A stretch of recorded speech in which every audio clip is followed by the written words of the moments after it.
श्री सद्गुरुदेव भगवान की जय।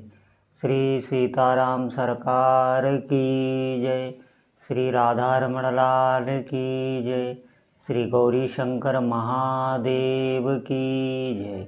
सभी दर्शकों और भक्तों से प्रार्थना है, कृपया आज का सत्संग बहुत ही महत्वपूर्ण है और सभी साधक बहुत ही ध्यान से सुनेंगे।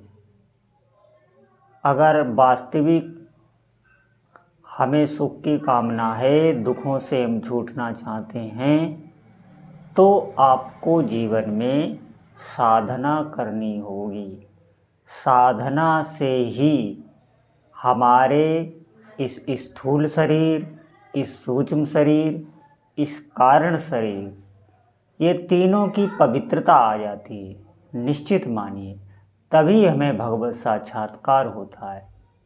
आप ध्यान दें, जब आप साधना करते हैं, जब आप जप करते हैं, तो मन में जो हमारे दुख की आशा, भोगों की आशा, जैसे दुख आपको है नहीं, लेकिन एक दुख का भय मानसिक बना ही रहता है।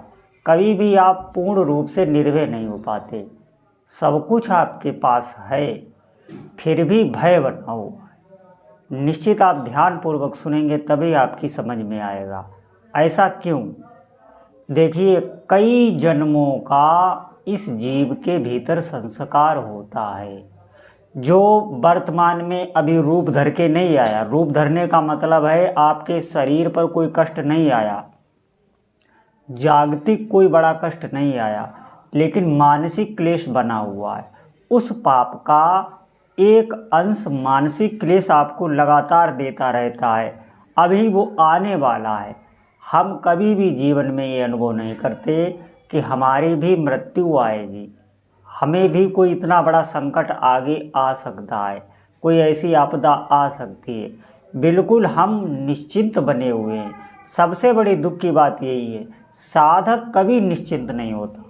मैं आपको बता रहा हूँ, ये निश्चिंतता एक विषय के भीतर होती है। साधक प्रारंभ में भय में रहता है, उसे भय होता है संसार से, तभी वो भजन करता है, वो भगवान की ओर भागता है। जैसे छोटा बच्चा, उसको जब कोई भी आफत आती है तो वो अपनी माँ की तरफ भागता है। निश्चित मानिए, वैसे ही जीव प्रभु की तरफ भागता है, उनके नाम की तरफ भागता है।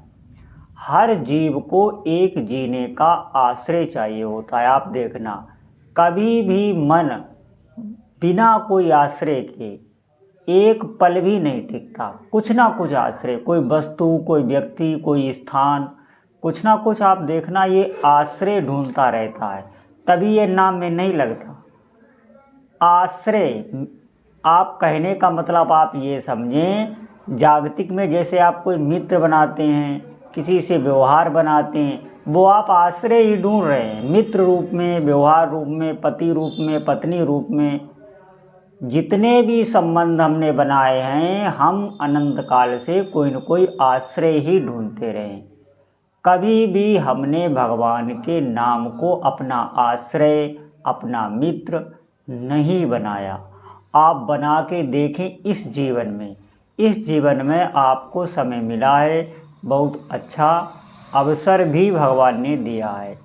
इस समय को अगर हमने खो दिया, इन्हीं आश्रयों को खोजते हुए, जहाँ से कोई हमें लाभ नहीं मिला, आज तक नहीं मिला, कई जन्म बीत गए, इस जन्म में भी इतना समय चला गया, कोई भी, जितने भी आपने आश्रय खोजे हैं, उन आश्रयों में कभी भी आपको कोई सुख की अनुभूति नहीं हुई।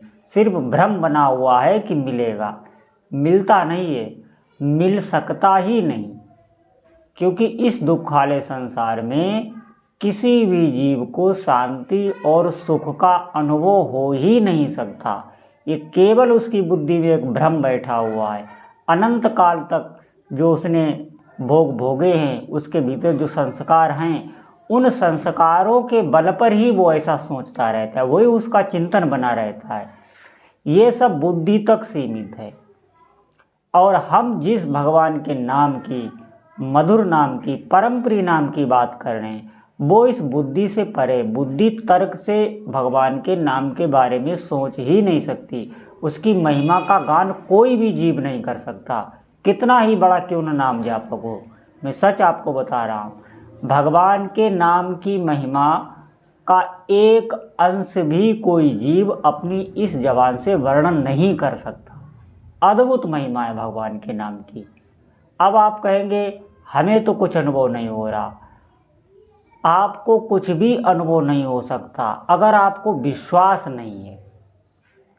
विश्वास करने के लिए और कोई प्रयास नहीं करना, नाम को ही बढ़ाना है। नाम जैसे आपकी मात्रा कम है, संख्या कम है, जैसे आप 1 घंटा जप रहे हैं तो आपको 2 घंटे कर देना है। निश्चित हमारी बात भले ही आपको समझ में ना आ रही हो, आपको नाम ही बढ़ाना है। नाम से ही विश्वास प्रकट होगा।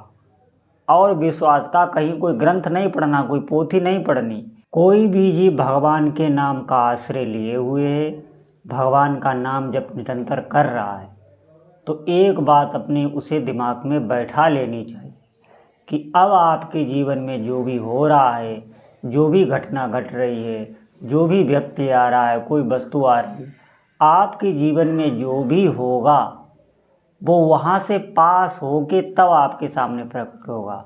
आप निश्चित ऐसा विश्वास रखें, प्रभु की इच्छा के बिना आपके जीवन में कुछ भी घटित नहीं हो सकता, और होगा वही जो आपके लिए अनुकूल होगा।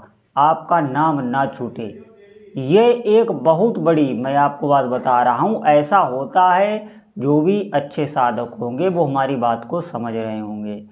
आपके जीवन में जो भी घटना होगी वो नाम भगवान की कृपा से ही होगी। आप ऐसा विश्वास करें। मैं इसलिए कह रहा हूँ, आप विश्वास करें या ना करें, वहीं से होता ही है। जो भी नाम जपता है वो जान ही नहीं पाता, वो अपने प्रभु की शरण में होता है। इस बात को ध्यान रखना, वो अपनी प्रभु की शरण में होता है, उसे इस बात का पता नहीं चलता, और ना प्रभु पता चलने देते हैं कि उसका कहीं अहम ना बढ़ जाए, उसके भीतर ये विचार ना हो जाए मैं तो प्रभु की शरण में हूँ।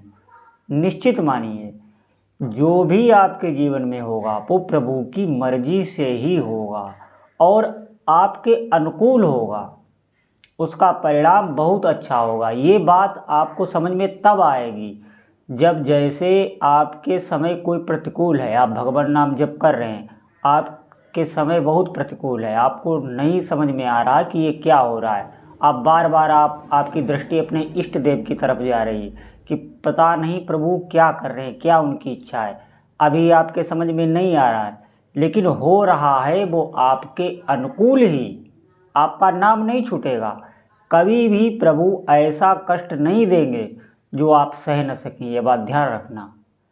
जैसे माँ अपने बच्चे को उतना ही साफ सुथरा करने में उतना ही क्लेश देती है जितना वो सह सके। बच्चा रोता है, खूब चिल्लाता है, क्यों? उसे कष्ट होता है। कष्ट होता नहीं है, वो उसे साफ कर रही है, अच्छा बना रही है, सुंदर बना रही है, लेकिन वो कष्ट महसूस करता है अज्ञान के कारण। उसी प्रकार भगवान आपको क्लेश दे रहे हैं, आप भगवान नाम जप कर रहे हैं, आप पवित्र हो रहे हैं, आप निर्मल हो रहे हैं। मैं सच बता रहा हूँ, आपको प्रभु ही सिद्ध बना रहे हैं, और सिद्ध बनने में आपको थोड़ा बहुत क्लेश हो, लेकिन उसका जब परिणाम आएगा तब आप समझेंगे कि प्रभु ने हमारे साथ बहुत बड़ी कृपा की है। तब आप रोएंगे, फिर बाद में रोना होता है प्रभु की कृपा का विचार करके। भगवान के नाम जप की बहुत महिमा है। सभी भक्तों से प्रार्थना है, अधिक से अधिक आप निर्द्वंद रूप से जप का आश्रय लें।